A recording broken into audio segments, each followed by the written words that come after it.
গল্পের শুরুতে আমরা একটি ঘন জঙ্গল দেখতে পাই, যেখানে একজন মানুষ পাগলের মতো দৌড়াচ্ছে। তার আশা ছিল সে হয়তো এই জঙ্গল থেকে পালানোর কোনো রাস্তা খুঁজে পাবে, কিন্তু জঙ্গলটা এতটাই ঘন ছিল যে সেখান থেকে বের হওয়ার কোনো পথ দেখা যাচ্ছিল না। এই লোকটি সূর্য দেখে এগিয়ে যেতে থাকে, কিন্তু সূর্যও ধীরে ধীরে অস্ত যাচ্ছিল। তবুও লোকটি দৌড়ানো থামায়নি। দৌড়াতে দৌড়াতে এমন একটা জায়গায় আসে যেখানে একটা বোর্ডে লেখা ছিল পয়েন্ট অফ নো রিটার্ন, অর্থাৎ এখান থেকে কেউ ফিরে যেতে পারবে না। সেই সঙ্গে বোর্ডটিতে 108 নম্বরও লেখা ছিল। এটা দেখে সে আরো বেশি চিন্তিত হয়ে পড়ে। ধীরে ধীরে অন্ধকার বাড়তে থাকে এবং পুরো জঙ্গলে একটা অদ্ভুত ভয় ছড়িয়ে পড়ে। হঠাৎ করেই সব পাখি উড়ে চলে যায়। কয়েক মাইল হাঁটার পরেও লোকটা জঙ্গলে কোনো বন্যপ্রাণী দেখতে পায়নি। জানি না কি ছিল যা দেখে বন্য পশুরাও ভয় পাচ্ছিল। ভয়ে লোকটা আরো জোরে দৌড়াতে লাগলো, কিন্তু কয়েক ঘন্টা দৌড়ানোর পর সে হঠাৎ একটি জায়গায় এসে থেমে গেল এবং তার মুখে হতাশা দেখা গেল, কারণ তার সামনে সেই 108 নম্বর সাইনবোর্ডটা ছিল,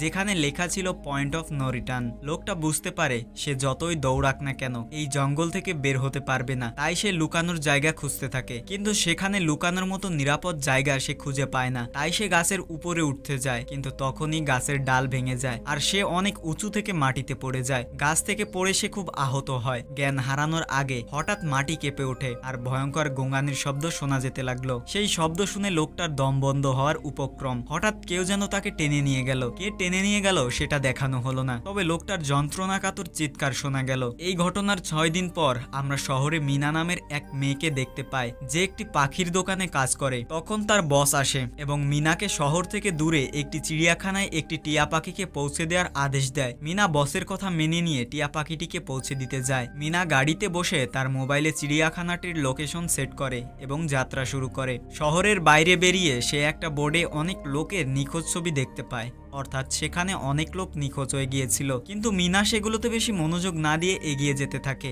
এগিয়ে যাওয়ার সময় মিনা তাড়াতাড়ি টিয়া পাখিটিকে চিড়িয়াখানায় পৌঁছে দেওয়ার জন্য শর্টকাট নিয়ে জঙ্গলের রাস্তা দিয়ে যায়। সে জঙ্গলের ঠিক মাঝখানে এসে পৌঁছায়। এটা সেই একই জায়গা যেখানে আমরা আগে একজন লোককে অদৃশ্য হতে দেখেছিলাম। সেখানে এসে মিনা খুব খারাপভাবে ফেঁসে যায়। সে তার মোবাইলে ম্যাপ দেখে, কিন্তু সেখানে মোবাইলের সিগন্যাল ছিল না এবং তার গাড়ির রেডিও কাজ করছিল না। মিনা এখন সেখান থেকে বের হতে শুরু করে, কিন্তু এখন সে আর বেরোনোর রাস্তা বুঝতে পারছিল না। কিছুক্ষণ পর মিনার গাড়িও খারাপ হয়ে যায়। মিনা গাড়ি থেকে বের হয় এবং তার সামনে রাখা সেই পয়েন্ট অফ নো রিটার্ন বোর্ডটি দেখতে পায়। মিনা কিছু বুঝতে পারে না, তাই সে টিয়া পাখির খাঁচা হাতে নিয়ে সাহায্যের জন্য চারপাশে এগিয়ে যায়, কিন্তু আশেপাশে কোনো সাহায্যের চিহ্ন পর্যন্ত ছিল না। তারপর সে যেখানে গাড়ি রেখেছিল সেখানে ফিরে আসে, কিন্তু সেখান থেকে তার গাড়িটি গায়েব হয়ে গিয়েছিল। এটা দেখে সে খুব ঘাবড়ে যায়। তার মনে হলো সে হয়তো সেই জায়গায় আসেনি যেখানে তার গাড়ি রাখা ছিল এবং অন্য কোনো জায়গায় চলে এসেছে এবং তার গাড়ি অন্য কোথাও রাখা আছে, কারণ এই জঙ্গলের প্রতিটি জায়গা একই রকম দেখাচ্ছিল। এখন অন্ধকারও ঘন হয়ে আসছিল। আগের মতো হঠাৎ সব পাখি গাছ থেকে উড়ে যায়। মিনার এখন ভয় লাগছিল, কারণ মাটিও জোরে জোরে কাঁপছিল। মিনার মনে হয় আশেপাশে কেউ আছে। তখনই মিনা দূরে একটা ছায়া দেখতে পায়। মিনা দৌড়ে তার পেছনে যায়, কিন্তু সেখানে কাউকে খুঁজে পায় না। হঠাৎ মিনা একজন বৃদ্ধ মহিলাকে দৌড়াতে দেখে। মিনা দৌড়ে তার পিছু নেয়। সে তার কাছে সাহায্য চায়, কিন্তু মহিলাটি না থেমে দ্রুত দৌড়াতে থাকে। মিনা আবারও বৃদ্ধ মহিলার পিছু নেয়। হঠাৎ বৃদ্ধ মহিলাটি আবার অদৃশ্য হয়ে যায়। মিনা যখন তাকে খুঁজতে খুঁজতে আরো একটু এগিয়ে গেল, মিনা জঙ্গলের ভেতরে একটা বড় ঘর দেখতে পায়। বৃদ্ধ মহিলাটি ঘরের দরজা খুলে মিনাকে বলে, যদি বেঁচে থাকতে চাও তাহলে তাড়াতাড়ি ভিতরে আসো। এটা শোনা মাত্রই মিনা কিছু না ভেবে দৌড়ে ঘরটার দিকে যায়। মিনা ঘরে ঢোকার সাথে সাথেই মহিলাটি দরজা বন্ধ করে দেয়। মিনা দেখে এটা একটা অদ্ভুত ঘর। ঘরে একটা বিশাল আয়না লাগানো ছিল। বৃদ্ধ মহিলার সাথে আরো দুজন লোক ছিল। মিনা ঘাবড়ে গিয়ে তাদের জিজ্ঞাসা করে, এটা কোন জায়গা? বৃদ্ধ মহিলাটি উত্তর দেয়, এই জায়গাটাকে আমরা দা কোভ বলি। আমার নাম ম্যাডেলিন, এই মেয়েটা কিয়ারা, আর এই ছেলেটার নাম ড্যানিয়েল। বৃদ্ধ মহিলাটি মিনাকে বলে, এখন কথা বলার সময় নেই, তাড়াতাড়ি আমাদের সাথে আয়নার সামনে এসে দাঁড়াও, কারণ কেউ আমাদের দেখতে আসছে। মিনা জিজ্ঞাসা করে, আমাদের দেখতে কে আসছে? কিন্তু বৃদ্ধ মহিলাটি তার কোনো উত্তর দেয় না। হঠাৎ বাইরে থেকে অদ্ভুত আওয়াজ আসতে থাকে। মিনা ভয় পেয়ে জিজ্ঞাসা করে, এগুলো কিসের আওয়াজ? কিয়ারা মিনাকে জানায়, এদেরকে আমরা ওয়াচার বলি। এরা কাচের ওপাশ থেকে আমাদের দেখছে, কিন্তু আমরা ওদের দেখতে পাই না। প্রতি রাতে সূর্য ডোবার পর ওরা আমাদের দেখতে আসে। যতক্ষণ না সকালের সূর্য ওঠে ওরা আমাদের দেখতে থাকে। তখনই কাচের ওপাশ থেকে আওয়াজ আসতে থাকে। মিনা মিনা জিজ্ঞাসা করে এটা কেমন আওয়াজ। বৃদ্ধ মহিলাটি জানায় ওয়াচাররা তোমার আসাতে খুশি হয়েছে। মিনা খুব বিভ্রান্ত হয়ে যায়, সে তাড়াতাড়ি ওখান থেকে বেরোতে চায়। ম্যাডেলিন যাদেরকে ওয়াচার বলছিল, মিনা তো দূরের কথা, অন্য কেউ এখন পর্যন্ত তাদের দেখেনি। রাত কেটে যায়, সকাল হলে ওরা সবাই সেই জায়গা থেকে বেরিয়ে আসে। ম্যাডেলিন জানায় ওয়াচাররা শুধু রাতেই বের হয়, দিনের বেলা আমরা জঙ্গলে ঘুরে বেড়াতে পারি। মিনা সারা রাত এটাই ভাবছিল, কখন সকাল হবে আর কখন সে এই জঙ্গল থেকে বেরিয়ে যাবে। তাই সে সাথে সাথে জঙ্গল থেকে বেরোনোর রাস্তা খুঁজতে শুরু করে। তখন ম্যাডেলিন বাকি সবাইকে তাকে আটকাতে বারণ করে, যেন সে জানে মিনা এই জঙ্গল থেকে বেরোতে পারবে না এবং সে নিশ্চয়ই ফিরে আসবে। মিনা যখন যাচ্ছিল তখন ম্যাডেলিন বলে তোমার এই সিদ্ধান্ত ভালো হয়নি, এই জঙ্গল থেকে বেরোনোর কোনো রাস্তা নেই। রাত হওয়ার আগে আমাদের এই ঘরে ফিরে আসতে হয়, যদি দেরি হয়ে যায় তাহলে তুমি নিজের জীবন হারাতে পারো। মিনা কারো কথা শোনে না এবং তার টিয়া পাখিটিকে নিয়ে দ্রুত এগিয়ে যায়। একটু এগিয়ে গেলে সে সেই পয়েন্ট অফ নো রিটার্ন সাইনটি দেখতে পায়। এটা দেখে সে ঘাবড়ে গেলেও সে হাল ছাড়ে না এবং সূর্য দেখে সূর্যের দিকে এগিয়ে যেতে থাকে, কিন্তু জঙ্গল থেকে বেরোতে পারে না। এগিয়ে যাওয়ার পর রাস্তা শেষ হয়ে যায়। মিনা দেখে সে একটা পাহাড়ের চূড়ায় দাঁড়িয়ে আছে, যেখান থেকে সামনে জঙ্গল ছাড়া আর কিছুই দেখা যাচ্ছিল না। তাই সে হতাশ হয়ে নিচে বসে পড়ে। হঠাৎ কেউ তার কাঁধে হাত রাখে, সে ভয় পেয়ে যায় এবং পিছনে ফিরে দেখে সেটা বৃদ্ধ মহিলা ম্যাডেলিন ছিল। ম্যাডেলিন তাকে সাহস জুগিয়ে বলে শুধু তুমি নও, আরো অনেকে এখান থেকে বেরোনোর চেষ্টা করেছিল এবং হেরে গিয়েছিল। আমরাও তোমার মতো হেরে গিয়ে এখানে আটকে গেছি, এখান থেকে বেরোনোর কোনো রাস্তা নেই, চলো আমি তোমাকে কিছু দেখাই। ম্যাডেলিন মিনাকে জঙ্গলের দিকে নিয়ে যায়। ম্যাডেলিন মিনাকে বলে এই জঙ্গলটা একটা শিকারী আর আমরা সবাই তার শিকার, যদি বেঁচে থাকতে চাও তাহলে আমাদের সাথেই থাকো। ম্যাডেলিন তাকে পয়েন্ট অফ নো রিটার্ন লেখা অনেকগুলো সাইনবোর্ড দেখায়, যেগুলো জঙ্গলের চারপাশে গোল করে লাগানো ছিল এবং তাদের ঘরের অবস্থান ছিল ঠিক মাঝখানে। ম্যাডেলিন বলে এগুলো আমাদের ঘর থেকে 8 দিনের দূরত্বে লাগানো, এর থেকে বেশি দূরে গেলে আর ফিরে আসা মুশকিল হয়ে যাবে, তাই এটা চোখে পড়লে কখনো এড়িয়ে যেও না। মিনা জিজ্ঞাসা করে এগুলো কে বানিয়েছে। সে উত্তর দেয় একজন প্রফেসর এটা বানিয়েছেন, কিন্তু তাকে এখন পর্যন্ত কেউ দেখেনি। রাত হয়ে যায়, ওরা আবার ঘরের ভিতরে চলে আসে। প্রতি রাতে ওয়াচাররা তাদের দেখতে আসতো। আজ কিয়ারা নামের মেয়েটি তাদের সামনে নাচ করে এবং বলে এগুলো তাদের ভালো লাগে। এমন নয় যে এই 4 জনের প্রতি রাতে ওয়াচারদের সামনে দাঁড়িয়েই থাকতে হতো, ওরা যা খুশি তাই করতে পারত, শুধু ওরা তাদের দিকে পেছনে ঘুরতে পারতো না। এমন করলে ওরা খুব রেগে যেত। রাতে তো ওদের শুধু ওয়াচারদের সমস্যা ছিল, কিন্তু দিনের বেলাতেও তাদের অনেক সমস্যার মুখোমুখি হতে হতো। তারা প্রতিদিন জঙ্গল থেকে খাবার জোগাড় করে আনতো, যাতে তাদের দিন চলে যেত। পরের দিন কিয়ারা আর মিনা দুজনেই জঙ্গলে শিকারে যায়। মিনা কিয়ারাকে জিজ্ঞাসা করে এই ওয়াচাররা আসলে কি চায়। কিয়ারা বলে আমিও ঠিক জানি না, তবে ম্যাডেলিন বলে এই ওয়াচাররা আমাদের দেখে, আমাদের পর্যবেক্ষণ করে, তবে আমরা যদি ওয়াচারদের দেখি তাহলে পাগল হয়ে যাব, কারণ ওয়াচারদের দেখতে খুব ভয়ঙ্কর। কিয়ারা এবার তাকে একটি গর্ত দেখিয়ে বলে এই জঙ্গলে এরকম অনেক গর্ত আছে, দিনের বেলা সব ওয়াচাররা এই গর্তগুলোতে থাকে এবং রাতে ওরা বেরিয়ে আসে। দিনের বেলা ওরা বেরোতে পারে না, কারণ সূর্যের আলো ওদের চামড়া পুড়িয়ে দেয়। কিয়ারা মিনাকে জানায় সে 5 মাস আগে তার স্বামীর সাথে এই জঙ্গলে এসেছিল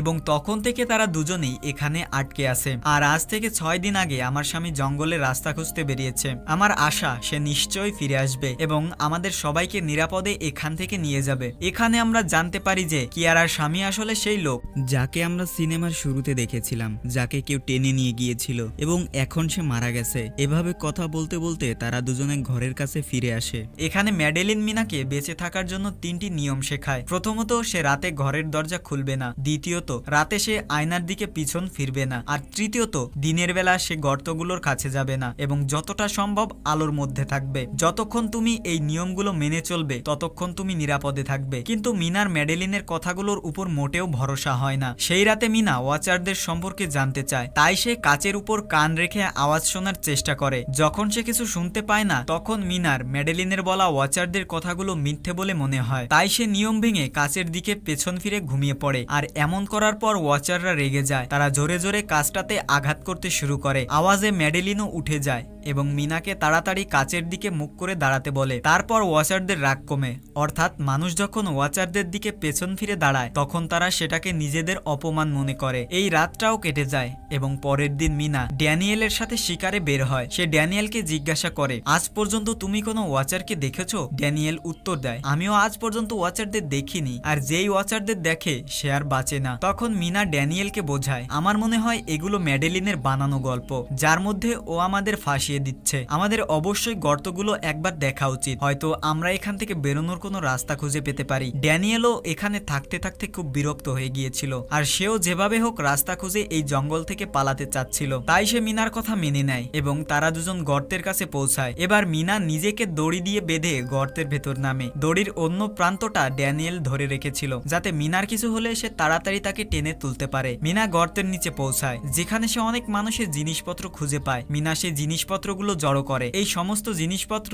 সেই লোকেদের ছিল যারা জঙ্গলে ওয়াচারদের শিকার হয়েছিল। ড্যানিয়েল দড়ির সাহায্যে ক্যামেরা, সাইকেল এবং প্রয়োজনীয় সমস্ত জিনিসপত্র উপরে তুলে আনে। মিনা এখন নিচে অপেক্ষা করতে থাকে কখন ড্যানিয়েল দড়িটা নিচে ফেলবে আর সে উপরে উঠে যাবে। মিনা গর্ত থেকে বেরোনোর আগে সে গর্তের ভেতরে কারো আসার আওয়াজ শুনতে পায়। মিনা তাড়াতাড়ি ড্যানিয়েলকে দড়িটা নিচে ফেলতে বলতে থাকে, কিন্তু তখনই মিনাকে ধরার জন্য একটা ওয়াচার হাত বাড়াতে থাকে, কিন্তু মিনা রোদে দাঁড়িয়েছিল। তাই যখন সেই ওয়াচারের হাতের উপর সূর্যের আলো পড়ে তখন তার হাত জ্বলতে শুরু করে। ঠিক তখনই ড্যানিয়েল মিনার জন্য দড়িটা ফেলে দেয় এবং মিনা তৎক্ষণাৎ দ্রুত বাইরে বেরিয়ে আসে। মিনা পুরোপুরি ভয় পেয়ে গিয়েছিল। তারা সেই সমস্ত জিনিসপত্র নিয়ে তাদের নিরাপদ বাড়িতে ফিরে আসে, যেখানে ম্যাডেলিন তাকে জিজ্ঞাসা করে, এই জিনিসপত্রগুলো তুমি কোথায় পেলে? তারা মিথ্যা বলে দেয়, এই জিনিসগুলো আমরা জঙ্গল থেকে পেয়েছি। ম্যাডেলিনের এই জঙ্গলে থাকতে থাকতে অনেক দিন কেটে গিয়েছিল। সে জানতো যে এই জিনিসপত্রগুলো জঙ্গল থেকে নয়, বরং একটা গর্ত থেকে পাওয়া গেছে। ম্যাডেলিন বলে, গর্তের ভেতরে কি দেখেছো? কিন্তু মিনা তাকে কিছু বলে না। ওরা খুব খুশি ছিল যে আজ রাতে ওরা ওয়াচারদের দেখতে পাবে, কারণ মিনা গর্তের ভেতরে একটা ক্যামেরা পেয়েছিল। ড্যানিয়েল কোনোভাবে এই ক্যামেরাটাকে টিভির সাথে জুড়ে দেয়, যাতে ওরা টিভিতে ওয়াচারদের দেখতে পায়। ম্যাডেলিন বারবার ওদের বোঝায়, তোমরা এটা ভুল করছো, কিন্তু ওরা কেউই তার একটাও কথা শোনে না। আজ রাতে ওরা ওয়াচারদের জন্য অপেক্ষা করছিল, যাতে ওরা তাদের দেখতে পায়, কিন্তু অনেক রাত হয়ে যাওয়া সত্ত্বেও আজ কোনো ওয়াচার তাদের দেখতে আসেনি। আর কিছুক্ষণ পর ওদের সাথে অদ্ভুত কিছু ঘটতে চলেছে। ওরা যখন কথা বলছিল তখনই ওদের দরজায় টোকা পড়ে। দরজায় কেউ ধাক্কা দেয়। ওরা তাড়াতাড়ি টিভির দিকে তাকিয়ে দেখে সেখানে মানুষের পায়ের মতো কিছু দেখা যাচ্ছে। বাইরে যে ছিল সে কিয়ারার স্বামীর গলায় কথা বলছিল এবং তাড়াতাড়ি দরজা খুলতে বলছিল। কিয়ারার মনে হয় নিশ্চয়ই তার স্বামী এখান থেকে বেরোনোর রাস্তা খুঁজে পেয়েছে। সে তাড়াতাড়ি উঠে দরজা খুলতে যায়, কিন্তু ম্যাডেলিন মাঝখানে এসে দরজা খুলতে দেয় না। সে বলে, আমি জানি বাইরে তোমার স্বামী নেই, কারণ ম্যাডেলিন জানতো রাতের এই অন্ধকারে কোনো মানুষ এই ঘর পর্যন্ত পৌঁছাতে পারবে না। কিন্তু কিয়ারার ম্যাডেলিনের কথায় বিশ্বাস হয় না এবং সে দরজা খোলার চেষ্টা করে। এরপর ম্যাডেলিন কিয়ারাকে বলে, সে তোমাকে ফাঁসাচ্ছে, তুমি তার পরীক্ষা নাও। তাকে এমন কিছু জিজ্ঞাসা করো যা শুধু তুমি আর তোমার স্বামী জানো। কিয়ারা বাইরে দাঁড়িয়ে থাকা লোকটিকে একটা বই সম্পর্কে প্রশ্ন করে, যেটা তার জানা ছিল, কিন্তু যখন বাইরে দাঁড়িয়ে থাকা লোকটি কোনো উত্তর দেয় না তখন ওরা বুঝতে পারে যে এটা ওয়াচার। ওরা যখন দরজা খোলে না তখন ওয়াচাররা বাইরে লাগানো ক্যামেরাটা ভেঙে দেয়। আর এখান থেকে আমরা জানতে পারি যে ওয়াচাররা মানুষের রূপেও নিজেদের বদলাতে পারে। ওয়াচাররা ওদের এই কাজে খুব রেগে যায়। ওরা খুব জোরে কাজটাতে আঘাত করতে থাকে, যাতে কাচের মধ্যে একটা বড় ফাটল ধরে যায়। কিন্তু এখানে ম্যাডেলিন বুদ্ধি করে সবাইকে লাইনে দাঁড় করিয়ে দেয়, যাতে ওয়াচারদের রাগ কিছুটা কমে যায় এবং তারা চলে যায়। এবার মিনা ম্যাডেলিনকে জানায় যে তারা গর্ত থেকে এই জিনিসপত্র চুরি করেছে। এটা শুনে ম্যাডেলিন খুব রেগে যায়। তোমরা দ্বিতীয় নিয়মটাও ভেঙেছো। পরের দিন সকালে ম্যাডেলিন সেই গর্ত থেকে আনা সমস্ত জিনিসপত্র তুলে নিয়ে গিয়ে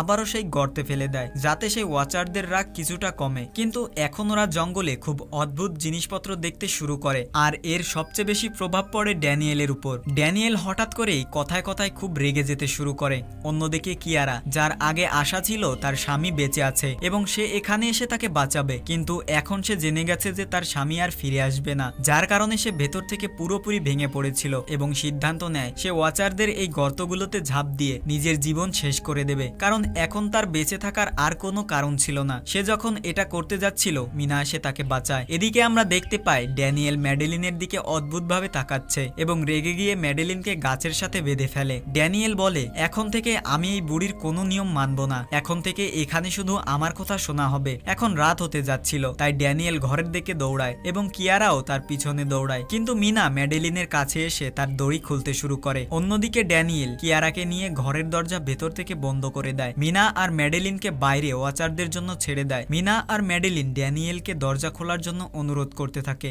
ড্যানিয়েলকে রিকোয়েস্ট করে, প্লিজ দরজাটা খুলে দাও, কিন্তু ড্যানিয়েল দরজা খোলেনি। এখন বাইরে চারিদিকে অন্ধকার হয়ে গেছে আর ওয়াচারদের আসার সময় হয়ে গেছে, তাই এখন বাধ্য হয়ে নিজেদের জীবন বাঁচানোর জন্য তাদের একটা ঘন গাছের নিচে লুকিয়ে থাকতে হয়। কিছুক্ষণ পর তারা ওয়াচারদের গোঙানির আওয়াজ শুনতে পায়। এই সময় মিনা আর ম্যাডেলিনের সাথে আমাদেরও ওয়াচারদের এক ঝলক দেখানো হয়। ওরা লম্বা, রোগা আর ভয়ঙ্কর ভয়ঙ্কর ছিল। সব ওয়াচাররা নিজেদের গর্ত থেকে বেরিয়ে মানুষ দেখার জন্য সেই সেফ রুম পর্যন্ত পৌঁছায় এবং যখন ওরা দেখে মিনা আর ম্যাডেলিন সেখানে নেই তখন ওরা তাদের খাওয়ার জন্য জঙ্গলে খুঁজতে শুরু করে। আর যখন ওয়াচাররা দূরে চলে যায় তখন সুযোগ বুঝে ওরা দুজন আবার সেফ রুম পর্যন্ত চলে আসে এবং ড্যানিয়েলকে কাঁদতে কাঁদতে দরজা খুলতে বলে। এইবার ড্যানিয়েলের মনে দয়া জেগে ওঠে এবং সে ওদের জন্য দরজা খুলে দেয়। ভেতরে যাওয়ার পর প্রথমে ম্যাডেলিন ড্যানিয়েলের উপরে রাগ করে এবং তারপর ওদের সবাইকে কাচের সামনে দাঁড় করিয়ে ওয়াচারদের সম্পর্কে কিছু কথা বলে। ম্যাডেলিন বলে, আমরা এতক্ষণ অনেক নিয়ম ভেঙেছি, তাই আমার মনে হয় না এইবার ওয়াচাররা আমাদের ক্ষমা করবে। আমি তোমাদের ওয়াচারদের সম্পর্কে কিছু সত্য কথা বলতে চাই। আসলে আমি যখন প্রথম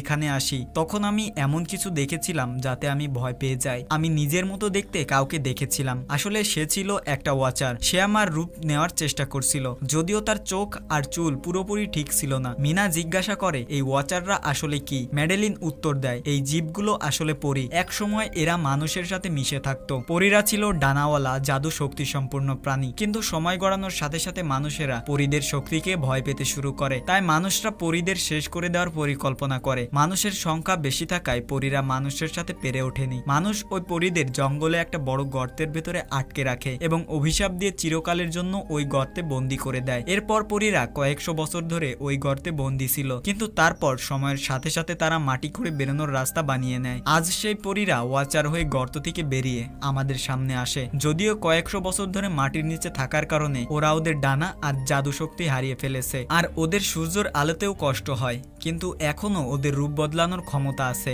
এই কথা শুনে ড্যানিয়েল ম্যাডেলিনকে জিজ্ঞাসা করে, এই ওয়াচাররা আমাদের থেকে কি চায় আর ওরা প্রতি রাতে আমাদের দেখে কেন? ম্যাডেলিন বলে, এই ওয়াচাররা আবার জঙ্গল থেকে বেরিয়ে মানুষদের মধ্যে থাকতে চায়, কিন্তু ওদের আসল রূপে ওরা মানুষদের মধ্যে থাকতে পারবে না। তাই ওরা আমাদের এখানে রেখেছে যাতে আমাদের দেখে আমাদের মতো রূপ নিতে পারে এবং আমাদের থেকে আজকের দিনের আদব কায়দা শিখে মানুষের মধ্যে থাকতে পারে। ম্যাডেলিন এই কথাগুলো বলছিল আর তখনই সব ওয়াচাররা ফিরে আসে এবং যখন ওয়াচাররা জানতে পারে যে ম্যাডেলিন আর মিনা আবার তাদের ঘরে ফিরে এসেছে তখন ওরা সবাই রেগে যায় এবং দরজা ভাঙার চেষ্টা করতে থাকে। ওরা চারজন টেবিল টেনে এনে দরজার সামনে রাখে যাতে ওয়াচাররা দরজা ভাঙতে না পারে, কিন্তু ওয়াচারদের শক্তি অনেক বেশি ছিল এবং ওরা চারজন বুঝতে পারে যে খুব তাড়াতাড়ি ওয়াচাররা ভেতরে ঢুকে যাবে আর ওদের চোখের সামনে মৃত্যু দেখতে পাচ্ছিল। তখনই ওরা দেখে টেবিল টেনে দরজার কাছে নিয়ে যাওয়ার কারণে কার্পেটটা উল্টে গেছে। যখন ওরা কার্পেটটা সরায় তখন ওরা নিচে একটা বড় লোহার গেট দেখতে পায়। ওরা তাড়াতাড়ি গেট খুললে ওরা জানতে পারে যে নিচে একটা বড় বাংকার আছে। ওরা তাড়াতাড়ি ওই বাংকারের ভেতরে ঢুকে যায় এবং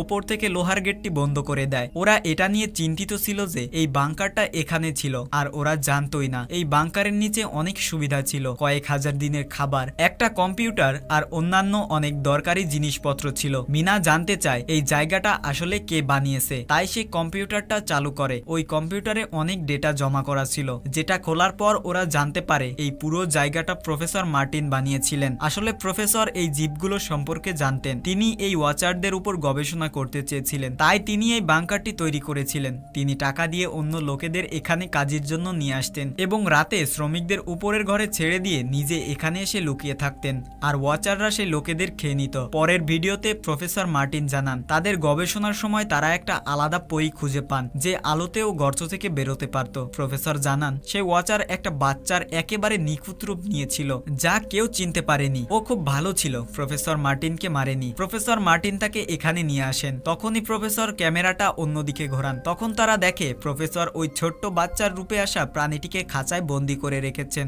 জানা নেই প্রফেসর তার সাথে কি পরীক্ষা করতে যাচ্ছিলেন। ওই কম্পিউটারে অনেক ভিডিও ছিল আর প্রতিটা ভিডিওতেই কিছু না কিছু বলা ছিল। মিনা শুধু জানতে চায় শেষ পর্যন্ত কি হয়েছিল, তাই সে একদম শেষ ভিডিওটা চালায় যেখানে সে দেখে প্রফেসর নিজেকে আর সেই পরীটাকে মারতে যাচ্ছেন। মরার আগে তিনি এই জঙ্গলে আটকে পড়া লোকেদের এখান থেকে বেরোনোর রাস্তা বলে দেন এবং বলেন বিকেলে পাখিরা যেদিকে ওড়ে সেই দিকে দৌড়ালে লোকেরা এই জঙ্গল থেকে বেরোতে পারবে। তিনি এই রেকর্ডিং মেসেজে বলেছিলেন যদি কেউ এই জঙ্গল থেকে বেরোতে পারে তাহলে ইউনিভার্সিটিতে গিয়ে আমার সমস্ত রিসার্চ নষ্ট করে দিও। আমি এখানে এসে খুব বড় ভুল করেছি। এরপর প্রফেসর উপরে চলে যান এবং তারপর দুটো গুলির আওয়াজ আসে যা থেকে ওরা বুঝতে পারে প্রফেসর প্রথমে সে পরীটাকে মারেন এবং তারপর নিজেকে থেকে গুলি করেন। আজ রাতে ওরা চারজন খুব খুশি ছিল, কারণ ওরা এই জঙ্গল থেকে বাঁচার রাস্তা খুঁজে পেয়েছিল। পরের দিন সকালে সবাই যখন বাংকার থেকে বেরোয় তখন দেখে ওয়াচাররা ওদের সেফ হাউসটা পুরোপুরি নষ্ট করে দিয়েছে। আর আজকেই ওদের এই জঙ্গল থেকে বেরোতে হবে, না হলে ওরা মারা যাবে, কারণ রাতে লুকোনোর মতো ঘরও আর অবশিষ্ট নেই। ওরা এবার জঙ্গল থেকে বেরোনোর রাস্তায় এগোতে থাকে। প্রফেসর যে পাখিগুলোর কথা বলেছিলেন সেগুলো তো বিকেলে ওড়ার কথা ছিল, কিন্তু ওদের বিকেল হওয়ার আগেই জঙ্গল থেকে বেরোতে হতো। তাই মিনা তার পোষাটি আটিকে উড়িয়ে দেয়। ও যেদিকে ওড়ে ওরা সেদিকেই হাঁটতে শুরু করে। হাঁটতে হাঁটতে পথেই ওরা একটা কবর খুঁজে পায়। ম্যাডেলিন কবরটা দেখে বলে, একটা সময় ছিল যখন এরা মানুষের সাথে থাকতো, কিন্তু মানুষেরা এদের সাথে খুব খারাপ ব্যবহার করত, ধোকা দিত, আর ওদের জঙ্গলে ফাঁসিয়ে দিয়ে নিজেরা চলে গিয়েছিল। কয়েক ঘন্টা হাঁটার পর ওরা একটা নদীর ধারে এসে পৌঁছায়, যেখানে ওরা প্রফেসর মার্টিনের একটা নৌকা খুঁজে পায়, যেটা দেখে ওরা খুব খুশি হয়। কিন্তু ওদের এই আনন্দ আর বেশিক্ষণ ছিল না, কারণ ততক্ষণে অন্ধকার হয়ে এসেছে আর ওয়াচারদের আসার সময় হয়ে গিয়েছিল। ওরা প্রফেসর মার্টিনের নৌকায় উঠে এখান থেকে চলে যাওয়ার আগে পেছন থেকে ওরা কারোর আওয়াজ শুনতে পায়। যখন ওরা পেছনে ঘুরে দেখে তখন ওরা কিয়ারার স্বামীকে দেখতে পায়, যে সাহায্যের জন্য চিৎকার করছিল। তার অবস্থা খুব খারাপ ছিল, বাকি সবাই নৌকায় উঠে পড়েছিল, তাই ড্যানিয়েল একাই তাকে সাহায্য করতে যায়। ড্যানিয়েল কিয়ারার স্বামীকে টেনে নৌকার দিকে আনতে থাকে, কিন্তু তখনই ওরা নৌকা থেকে দেখে ড্যানিয়েল যাকে সাহায্য করতে গেছে সে কোনো মানুষ নয়, বরং একটা ওয়াচার, যে ওদের সামনেই ড্যানিয়েলের রূপ ধরেছে। ওরা কিছুই করতে পারছিল না। এবার সেই ওয়াচার ড্যানিয়েলকে মেরে ফেলে। ওরা জানতো ওয়াচাররা এই নদী পার করতে পারবে না, আর অবশেষে ওরা নিজেরাই নদীটা পার করে শহরে পৌঁছে যায়। আর গল্পের আসল চমকটা এর পরেই আসবে। শহরে পৌঁছানোর পর ওরা তিনজন আলাদা আলাদা রাস্তায় চলে যায়। কয়েকদিন পর মিনা প্রফেসর মার্টিনের কথা মতো তার ইউনিভার্সিটিতে তার সমস্ত ডেটা নষ্ট করতে আসে। সে ডেটা ডিলিট করার আগেই সেখানে একটা টেপ রেকর্ডার খুঁজে পায়, আর এই টেপ রেকর্ডারের থেকে মিনা একটা নতুন রহস্য জানতে পারে। যখন হাজার হাজার বছর আগে মানুষ আর পরীরা একসাথে থাকতো তখন ওদের মধ্যেও বিয়ে হতো। মানুষ আর পরীর মিলনে যে বাচ্চারা জন্মাতো তাদের মধ্যে মানুষ আর পরী দুই জাতিরই গুণ থাকতো। ওদের হাফলিং বলা হতো। ওই হাফলিংদের একটা বিশেষ ক্ষমতা ছিল, ওরা রূপ বদলানোর ব্যাপারে এতটাই দক্ষ ছিল যে ওরা কোনো মৃত মানুষের রূপও বদলে নিতে পারত। প্রফেসরের ধারণা ছিল যখন মানুষেরা পরীদের জঙ্গলে গর্তগুলোতে বন্দি করে দেয় তখন হাফলিংরা মানুষদের মধ্যে রূপ বদলে লুকিয়ে লুকিয়ে থাকতে শুরু করে। ওরা আজও কোনো না কোনো রূপে মানুষের মধ্যে মিশে আছে। মিনা যখন প্রফেসরের অফিসে এসে তদন্ত শুরু করে তখন তার হাতে এমন কিছু ছবি আসে যা দেখে সে অবাক হয়ে যায়। সে দেখে ছবিতে প্রফেসরের পাশে যে মহিলাটি দাঁড়িয়ে আছে সে আর কেউ নয় বরং ম্যাডেলিন। আসলে ম্যাডেলিন প্রফেসরের স্ত্রী। এ কথা শুনে ম্যাডেলিন অবাক হয়ে যায় যে ম্যাডেলিন কেন তাকে এই কথাগুলো বলেনি। এই ভারী বিভ্রান্তি দূর করার জন্য সে কিয়ারার কাছে আসে এবং তাকে জানায়, আমরা জঙ্গলে যে ম্যাডেলিনের সাথে দেখা করেছিলাম সে আসলে প্রফেসর মার্টিনের স্ত্রী, কিন্তু সে আমাদের এই সত্যিটা বলেনি, কারণ সে নিজে মানুষ নয় বরং সে একজন রূপ পরিবর্তনকারী পরী ছিল। আমি যখন গবেষণা করি তখন জানতে পারি অনেক বছর আগে প্রফেসর মার্টিনের স্ত্রী ম্যাডেলিন ক্যান্সারের কারণে মারা যান। এটা শুনে কিয়ারা বলে, তাহলে সেই ম্যাডেলিন কে যে এতদিন আমাদের সাথে ছিল? এ কথা শুনে মিনা বলে, আমি সব বুঝতে পারছি। আসলে প্রফেসর তার স্ত্রীর মৃত্যুতে খুব দুঃখ পেয়েছিলেন এবং যে কোনো মূল্যে তাকে ফিরে পেতে চেয়েছিলেন। যখন প্রফেসর এই রূপ পরিবর্তনকারী পরীদের সম্পর্কে জানতে পারেন তখন প্রফেসর সেই রূপ পরিবর্তনকারী পরীটাকে খাঁচায় বন্দী করেন, যে একটা বাচ্চার নিখুঁত রূপ ধরে তাদের কাছে এসেছিল। প্রফেসর তার স্ত্রীর ছবি দেখিয়ে সেই পরীটাকে তার স্ত্রী ম্যাডেলিনের মতো করে দেন, কারণ সেই পরীটা অন্য পরীদের থেকে আলাদা ছিল। সে দিনের বেলাতেও বাইরে বেরোতে পারত। মিনা বলে, আমি ম্যাডেলিনকে এখানে ডেকে এনেছি, ওকে যেভাবে হোক আবার জঙ্গলে ফেরত পাঠাতে হবে। তখনই একটা গাড়ি এসে থামে। গাড়ি থেকে যে মানুষটা নামে তাকে দেখে মিনার গলা শুকিয়ে যায়। সে কিয়ারা ছিল, তার মানে এতক্ষণ মিনার সাথে যে ছিল সে ম্যাডেলিন ছিল। সে কিয়ারার রূপ ধরেছিল। কিয়ারা ঘরে ঢোকার সাথে সাথেই ম্যাডেলিন কিয়ারার স্বামীর রূপ ধরে তাকে অজ্ঞান করে দেয়। মিনা ম্যাডেলিনকে জিজ্ঞাসা করে, শেষ পর্যন্ত তুমি কি চাও? ম্যাডেলিন রেগে গিয়ে বলে, আমি পরীদের মধ্যে সবচেয়ে আলাদা প্রাণী। আমার সব সঙ্গীরা ছোটবেলা থেকেই আমাকে জ্বালাতন করত। ওরা আমাকে নিজেদের সাথে থাকতে দিত না, কারণ আমি সবার থেকে আলাদা ছিলাম। আমি সেই জঙ্গলে একা হয়ে গিয়েছিলাম এবং জঙ্গল থেকে বেরিয়ে এসে বাইরের লোকেদের সাথে মিশে থাকতে চেয়েছিলাম। একদিন প্রফেসর সেই জঙ্গলে আসেন। তিনি আমাকে খাঁচায় বন্দি করেন। তিনি আমাকে বলেন, যদি আমি তার স্ত্রীর রূপ ধরি তাহলে তিনি আমাকে জঙ্গল থেকে বাইরে নিয়ে যাবেন। আমি তার কথা মেনে নিই। প্রফেসর আমাকে ম্যাডেলিনের সব কথা শেখান এবং পরে সেই ধোঁকাবাজ প্রফেসর আমাকে মারার চেষ্টা করে, কিন্তু সে আমাকে মারার আগেই আমি তাকে মেরে ফেলি। তোমরা মানুষরা কখনোই বিশ্বাসযোগ্য ছিলে না, আর না হবে। এখন যেহেতু তুমি আমার আসল রূপ দেখে ফেলেছো তাই তোমাকেও মরতে হবে। তোমাকে মারার পর আমি তোমার রূপ ধরে মানুষের মধ্যে থাকবো। এই কথা বলেই ম্যাডেলিন মিনার রূপ ধরে এবং মিনার গলা টিপে ধরে তাকে মারতে শুরু করে। তখন মিনা ম্যাডেলিনকে বলে, প্রফেসর কি তোমাকে বলে বলেননি কেন তুমি দিনের বেলাতেও বেরোতে পারো? আসলে তুমি হাফলিং, অর্ধেক মানুষ আর অর্ধেক পরী, তাই তুমি মানুষ আর পরীদের মধ্যে থাকতে পারো। আমি জানি পৃথিবীতে একা থাকা কতটা কষ্টের, কিন্তু তুমি একা হাফলিং নও, তোমার মতো আরো হাফলিং আছে যারা কোনো না কোনো রূপে মানুষের মধ্যে মিশে আছে। এই সত্যিটা জানার সাথে সাথেই ম্যাডেলিনের শরীর হঠাৎ তার আসল রূপে বদলে যেতে শুরু করে। দেখতে দেখতে তার ডানা বেরিয়ে আসে, তারপর সে মিনাকে ওখানেই ফেলে রেখে উড়ে চলে যায়। এরপর কয়েক সপ্তাহ পরের দৃশ্য দেখানো হয়, যেখানে মিনা তার বোনের সাথে থাকতে শুরু করে। সে তার বোনকে বলে, মনে হয় সেই পরীটা এখনো আমার পিছু করছে। তখন মিনার বোন তাকে বলে, তুমি ভয় পেও না, তেমন কিছু হয়নি। আর গল্পের শেষে আমরা একটা ছোট্ট মেয়েকে দেখতে পাই যে সেই সময় মিনার বাড়ির নিচে দাঁড়িয়েছিল। সে আর কেউ নয়, ম্যাডেলিন ছিল, যে এখন ওদের দুনিয়ায় সেই রূপে থাকছে। আর এখানেই গল্প শেষ হয়ে যায়। আপনার যদি এই ভিডিওটি ভালো লেগে থাকে তাহলে আমাদের চ্যানেলটি সাবস্ক্রাইব করুন আর ভিডিওটি লাইক করতে ভুলবেন না।